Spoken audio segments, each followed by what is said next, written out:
It's no longer a secret that the effects of the coronavirus have been hard-biting and the pinch has been felt everywhere. In April, the World Food Programme, which is responsible for delivering food assistance to refugees, was forced to cut food rations to all refugees by 30%. Ryan Anderson, the deputy country representative of the United Nations World Food Programme, says this came as a result of funding constraints. It was not COVID-19 related. But it did coincide with the coming of COVID to Uganda and its spread around the world. So these ration cuts were planned in late February, early March. We began. And in addition, what we did is that instead of giving 1 month of assistance, we gave 2 months of assistance. In May, some refugees were moved from food aid to cash relief amounting to Uganda shillings 22,000.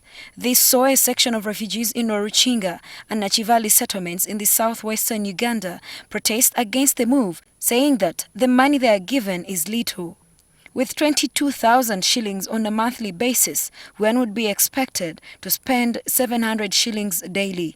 They want the policy to be reviewed to fit their daily demands. Anderson says the move was in response to a survey. In the region of the country where the markets, the food markets, are really well integrated and the prices are quite stable, we accelerated our plans to move everyone in the Southwest to cash assistance.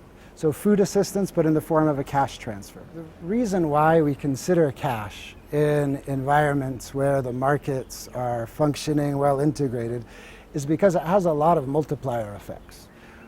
One, it gives the refugee household more freedom of choice, dignity, the ability to manage their resources in the way they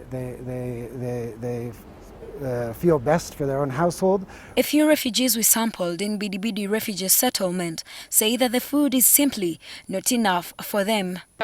It's not enough because there are some, for us refugees, we don't have money for buying some small things. Stella Lunyolo, a field coordinator in Bidibidi refugee settlement, says they faced resistance from the refugees while trying to explain the new changes. It didn't go well with them. They said, but why at this time, in the moment when there's COVID-19, when they should get much food even? As the COVID-19 pandemic pummels global economic giants, who also happen to be the biggest donors, Anderson is worried about the welfare of refugees. There's massive need for investment in economic stimulus, investment in the healthcare systems, etc.